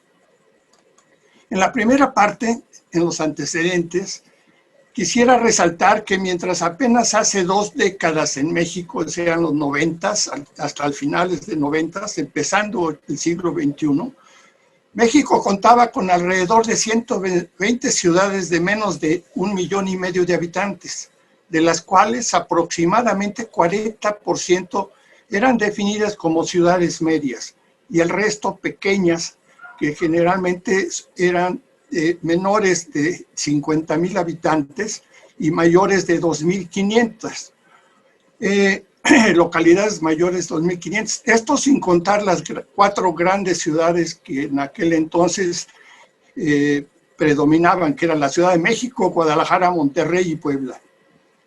Sin embargo, en la actualidad, respetando unas definiciones que están en la literatura, en la actualidad rondan alrededor de 400 ciudades de tamaño medio y alrededor de 600 pequeñas. En relación, las pequeñas son más bien de menores de 50,000 y mayores de 25,000, además de las muchas zonas metropolitanas que actualmente el país tiene. En la actualidad, además, hacen todas estas localidades urbanas hacen una población del orden del 80% de población urbana en México. Muy brevemente, como ya lo mencionó atinadamente y más claramente que lo que yo voy a decir, es la participación productiva de las ciudades. Las ciudades en realidad aportan un alto porcentaje del Producto Interno Bruto. Y hay algo bien relevante en esto. Hay muchas ciudades de estas que yo mencioné, medianas y pequeñas, que están ubicadas estratégicamente en el territorio nacional, y esas son esa definición de estratégicas, mucho se define en función de la competitividad que tienen ellas con respecto a las interacciones globales de comercio y de producción. Y por ejemplo, hay una muy relevante que todos conocemos, que es el tratado entre Canadá, Estados Unidos y México. Esas ciudades aportan también un altísimo porcentaje del Producto Interno Bruto y aún tienen muchas deficiencias en infraestructura urbana y no se diga en infraestructura sanitaria. México, por lo tanto, sobra decirlo, pero es un país eminentemente urbano. En unas condiciones en las que prevalecen más ciudades cada día, y que además algunas localidades muy, muy pequeñas se van integrando ya también a un entorno urbano. En todo este sistema, por decirlo así, de ciudades a nivel nacional, la migración interna entre ciudades es el factor principal para observar el alto crecimiento demográfico de ciudades o también el alto decrecimiento de ciudades. El alto crecimiento está muy ligada con el aspecto económico, la productividad, la generación de empleos, y ahí es en el tema que entramos a ciudades bienestar, que no voy a profundizar en este momento, pero que también desafortunadamente tenemos muchas ciudades que, a pesar de tener un alto crecimiento, están en un estado que yo les llamo de decadencia, porque son muy características de mostrar un desempleo como motivo, y el cual es un motivo principal para la emigración hacia otras ciudades que están buscando mejores posibilidades de emplear a la población. Un ejemplo muy obvio y que resalta mucho en esto que estoy en este momento hablando es el aspecto de la migración hacia la zona fronteriza entre México y Estados Unidos. Las grandes aglomeraciones a lo largo de la frontera son muy receptoras de migrantes que andan en busca de empleo. Las zonas periféricas siempre crecen aceleradamente en aglomeraciones urbanas atractivas, produciendo grandes extensiones urbanas que a su vez han generado que nuestro país cuente con las densidades urbanas más bajas en América del Norte. Lo anterior, además, causante de mucha migración en la periferia, con enorme escasez de infraestructura urbana y deficiente infraestructura sanitaria. Lo anterior se suma al hecho de que la mayoría de las redes de agua potable en nuestro país, en ciudades como las que he mencionado, tienen más de 3 décadas de antigüedad. Son muy limitadas en su cobertura territorial dentro de la ciudad y algunas definitivamente obsoletas. Hay casos extremos que no conocen, no hay una una estructura digital de las de por dónde van las redes de agua potable. Permítame entrar a la segunda parte rápidamente. Cada ciudad es diferente, obviamente, muy diferente. Tienen un común denominador que ya mencioné, que es su expansión urbana. En este siglo, a partir del 2001, con una política muy intensa de vivienda social, la migración a ciudades fue determinante y se transformó en una dispersión enorme de vivienda de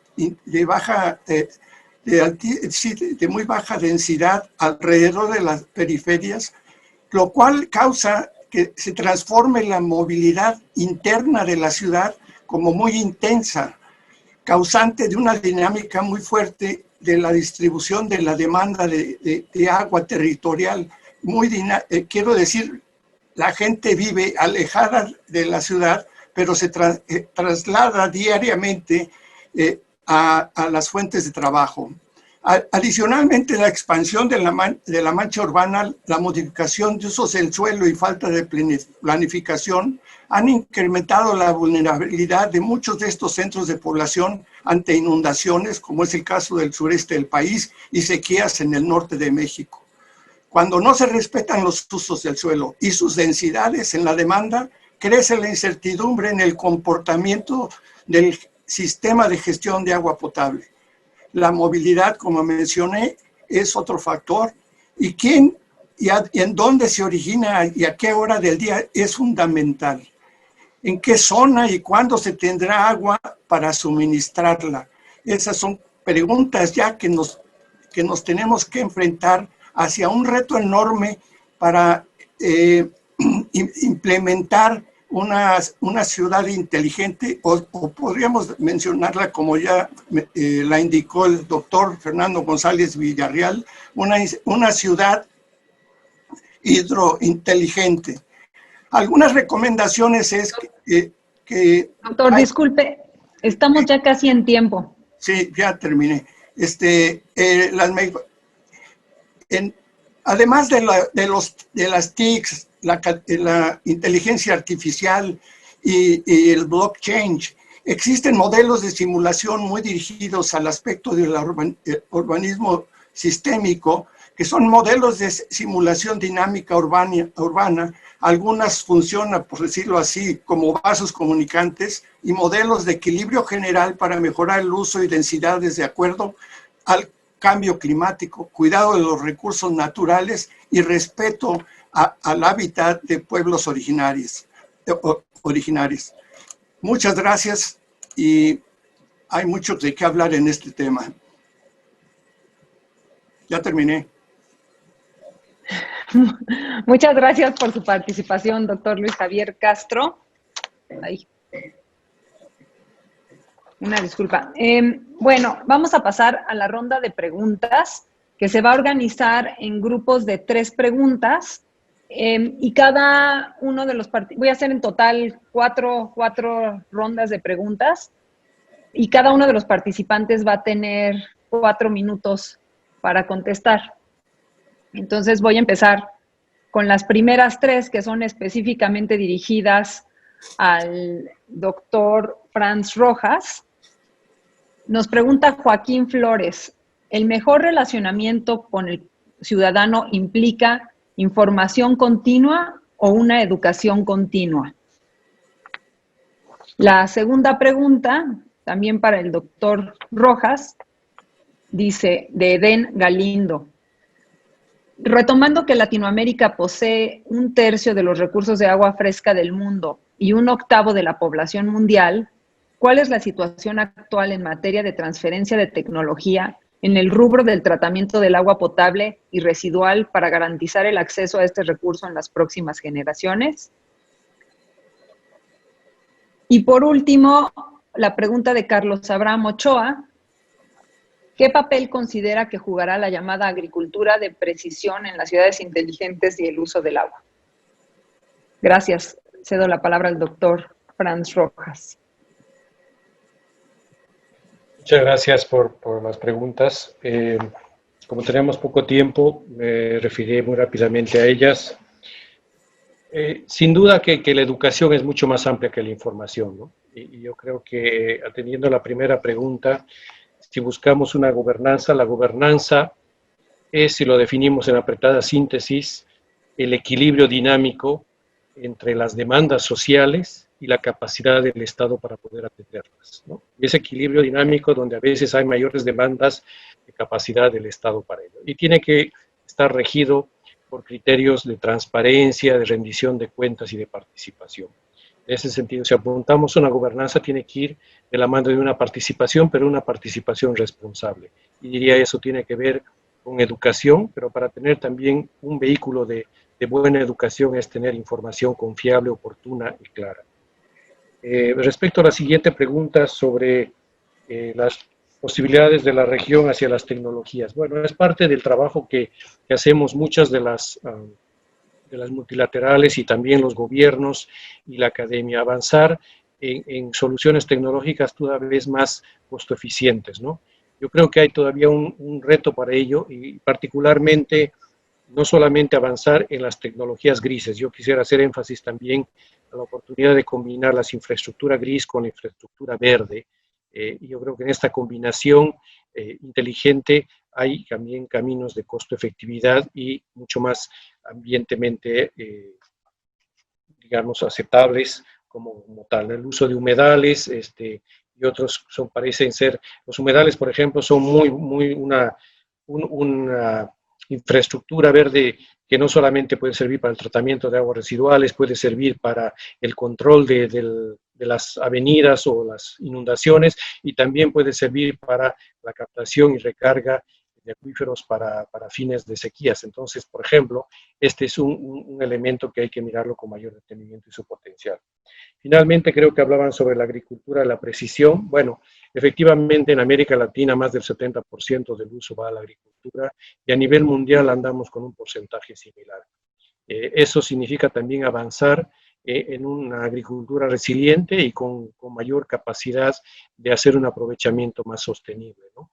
Creo que parte de eso tiene que ver también con esta mirada hacia la tecnificación del agro, hacia el riego tecnificado, incluso a nivel familiar. Les cuento simplemente un ejemplo que tenemos en Bolivia, donde a nivel de agricultura familiar, es decir, estamos hablando de predios de 2 o 3 hectáreas, estamos financiando proyectos que tienen que ver con riego tecnificado, es decir, no el riego por inundación, sino el riego a través de aspersores o de goteo, porque estamos convencidos que en zonas donde además son áridas y con alta sequía, es necesario avanzar en un uso eficiente del agua.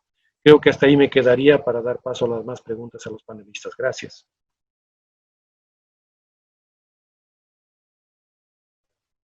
Muchas gracias, doctor Franz Rojas.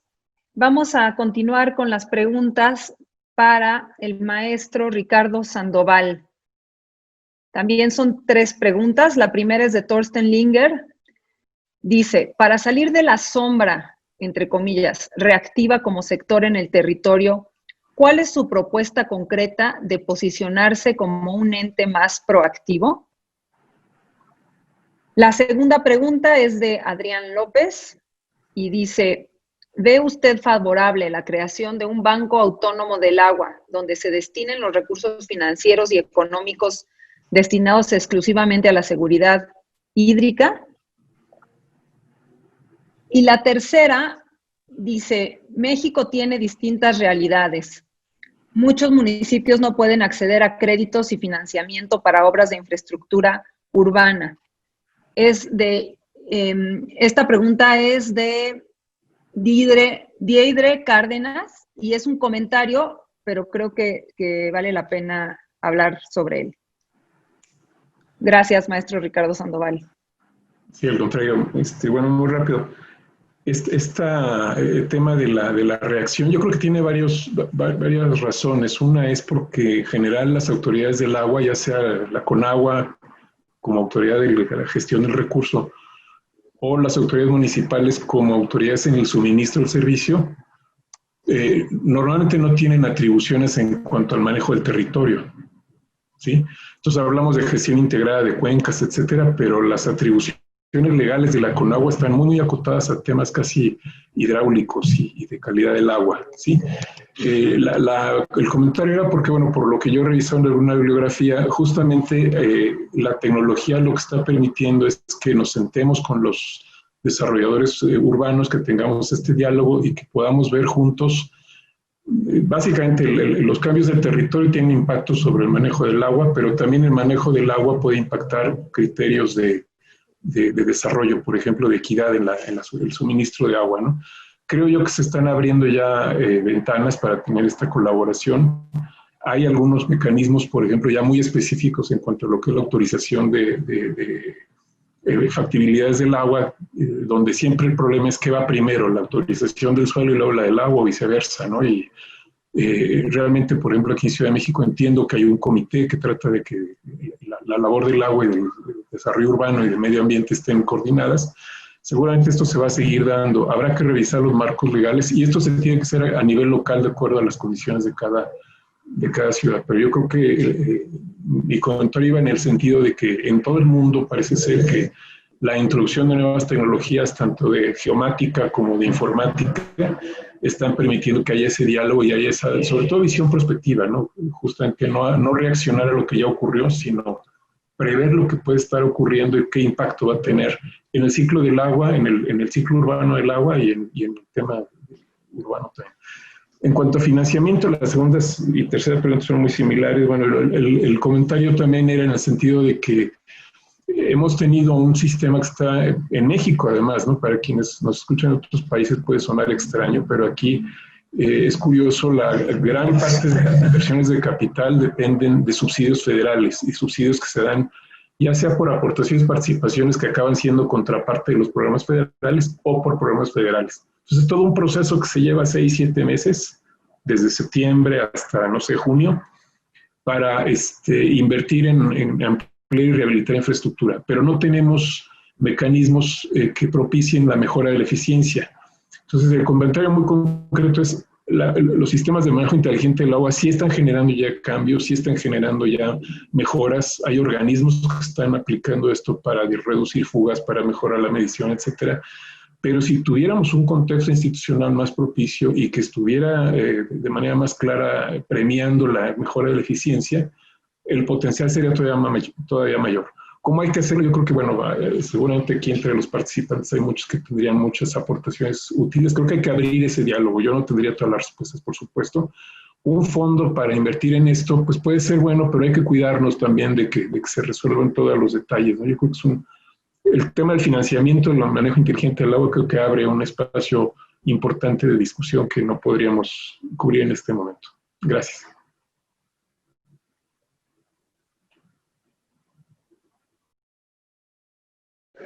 Muchas gracias, maestro Ricardo Sandoval.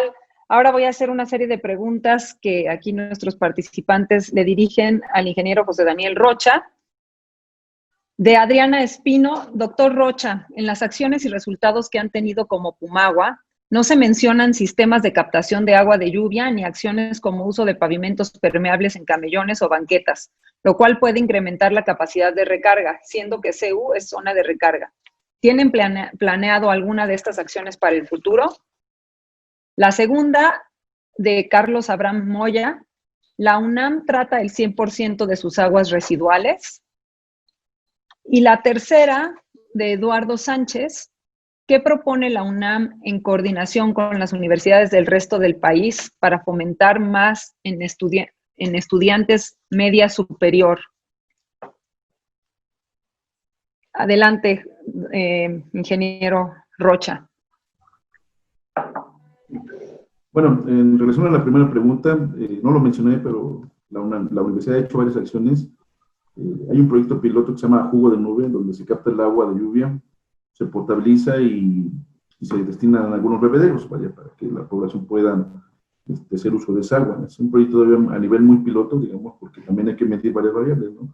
En este caso, la calidad del agua conforme va pasando, pues, las lluvias, ¿no? Eso por un lado. Por otro lado, si hay infraestructura que destina, que, digamos, canaliza las aguas pluviales hacia zonas de recarga, todas las vialidades en CU, no sé, quienes conozcan el campus, en medio usualmente hay camellones que permiten inundarse, ¿no? Entonces, la mayor parte de todas las vialidades tienen unas canaletas que conducen el agua hacia estas zonas de recarga. CU tiene 600 hectáreas, 250 de esas hectáreas son de reserva ecológica, pero además es una zona que cuando llueve en esas 250 hectáreas permiten justamente la recarga del acuífero, ¿no? En cuanto al tratamiento de las aguas residuales, tenemos 2 plantas de tratamiento, sí, tratamos el 100% de nuestras aguas residuales. Ahorita no, pues ahorita, en el caso de CU, a diferencia de las demás ciudades, pues no hay actividad, estamos en pandemia, entonces ahorita no hay uso como tal del campo, ¿no? Pues no hay agua residual, muy poca, digamos, ¿no? ¿Y qué puede hacer la universidad para fomentar este tema con la comunidad de media superior? Pues bueno, hemos trabajado en Pumagua con algunas preparatorias de la Prepa 3, hemos así hecho algunas dinámicas y esas dinámicas han consistido básicamente en involucrar estudiantes de estas escuelas en las actividades que hacemos en Pumagua. La idea que estamos planeando es de momento involucrarlos en servicios sociales, ¿no? Servicios sociales, en algunos casos que podamos nosotros darles a ellos, ¿no? Pero que trabajen propiamente en sus campos, ¿no? Pero bueno, esto se ha venido truncando un poco por el tema de la pandemia, ¿no?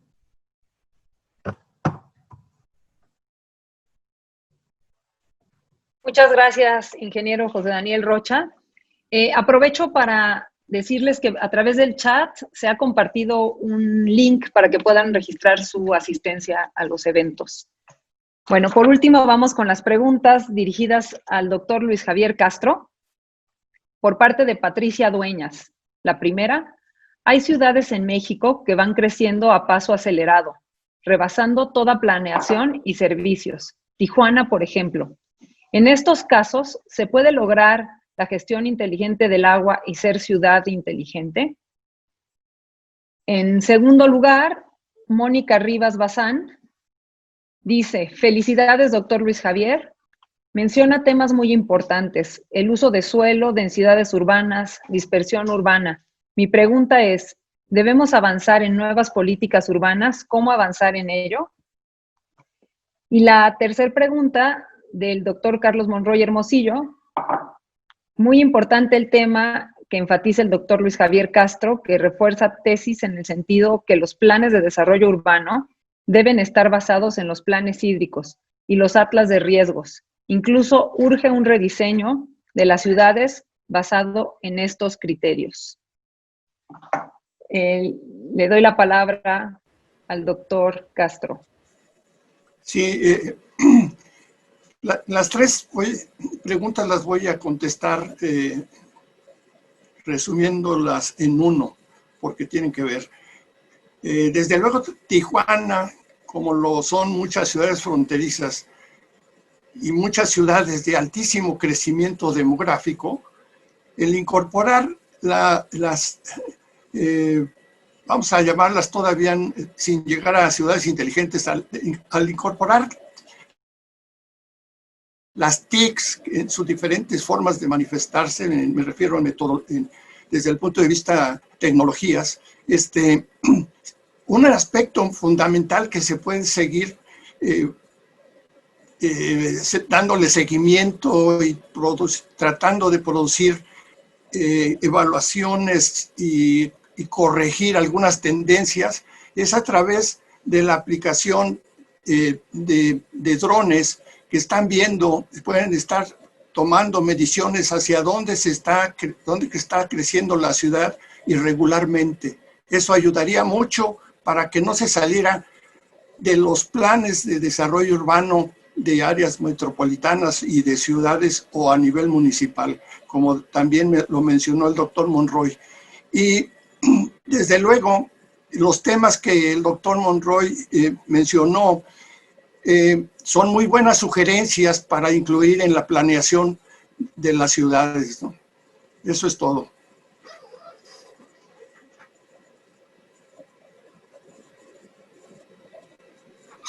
Muchas gracias, doctor Luis Javier Castro. Y bueno, vamos a dar una serie de conclusiones a partir de este panel, que fue muy interesante. Muchas gracias a todos los panelistas, a nuestro conferencista magistral. Y bueno, creo que es importante resaltar que para el 2030 se espera que en Latinoamérica haya 100 megaciudades y para el 2050 que 7,000 habitantes del mundo estén habitando ciudades. La primera afirmación, 100 megaciudades, es en el mundo, creo, ¿verdad, doctor Franz? No en Latinoamérica, sí. América Latina es el continente más urbanizado e inequitativo del mundo, lo que propone un gran campo de acción para todas las personas que estamos lidiando con temas de infraestructura, de planeación urbana, de diseño de ciudades. Y bueno, todas estas cifras que son impresionantes: 165 millones de personas sin agua segura, 92 millones son población urbana, 83 millones sin acceso al saneamiento, 15 tienen que defecar al aire libre, 15 millones, 75 millones con baño pero sin conexión, y 327 millones sin tratamiento, sin posibilidad de tratamiento de aguas residuales. Y sobre todo, además, aunado a esto, las sequías y las inundaciones que prevalecen en todo nuestro continente. Y el doctor explica el tema de la gestión inteligente del agua, de ciudades inteligentes, donde se aplican iniciativas o enfoques para mejorar la calidad de vida de los ciudadanos, que es un enfoque antropocéntrico, creando sistemas urbanos diseñados para eficiencia, resiliencia y crecimiento económico. El doctor indica 4 elementos para el agua y las ciudades inteligentes, que es proteger o restaurar la fuente de agua. El segundo es aumentar la disponibilidad de agua. La tercera es la gestión y control de inundaciones. Y la cuarta, las economías circulares. Y cómo es importante que nos enfoquemos como diseñadores de ciudades, de infraestructuras, en estos 4 puntos, utilizando pues las diferentes tecnologías que están a nuestro alcance, ¿no? Y es interesante ver cómo el ingeniero José Daniel Rocha explica detalladamente cómo funciona Pumagua y cómo la ciudad universitaria poco a poco va transitando hacia tener una gestión inteligente del agua con resultados palpables en este sentido. Después, la intervención del maestro Ricardo Sandoval, minero, que dice: la ciudad y su relación con el agua es evidente, y los gestores del agua hemos sido reactivos en vez de propositivos. Y creo que esta es una de la tesis de su intervención, porque pues sí hay un tema en cómo imaginamos esa gestión del agua más allá de cómo atacamos la situación actual, que además debe de ser confrontada, pero sí se necesita una buena dosis de creatividad en este momento para entender de qué manera vamos a hacer una gestión distinta del agua y no nada más a reaccionar ante los problemas que ya tenemos, ¿no? Y es un trabajo a la par, ¿no? Se tendrá que trabajar seguramente sobre lo que está sucediendo, pero además un buen sector tendría que estar pensando cómo hacerlo de manera distinta y más eficiente. Y entonces hace varias propuestas, pero que se pueden sintetizar en 4, que son: cambio en la manera de financiar el sector, innovar en los procesos de adquisiciones y licitaciones, vincular la gestión inteligente del agua a los procesos concretos, no necesariamente tecnológicos. Y ahí habla de los activos, de la gestión del riesgo, y se me fue la última, el tercer punto, maestro, que le quiero preguntar. La mejora verificable del desempeño, mejora del desempeño en todo el sistema empresarial. Muchas gracias. Y bueno, finalmente, el doctor Castro, que habla sobre la planeación urbana y las ciudades, hablando de esta posibilidad de instalar un urbanismo sistémico en un país, específicamente en México, donde han crecido el número de ciudades medianas de 120 que había en los años 90 a 400 que hay el día de hoy. Y bueno, estas ciudades, la mayoría con deficiencias en infraestructura urbana y sanitaria, a pesar de que México es un país eminentemente urbano. Además, con este tema de la migración interna entre ciudades, donde las ciudades pequeñas se vuelven más pequeñas y las ciudades medianas y grandes cada vez mayores, cargando con estos problemas, porque regresando un poco a lo que decía el doctor Ricardo Sandoval, no alcanzamos a abastecer a los habitantes por el crecimiento tan acelerado que están teniendo las zonas urbanas.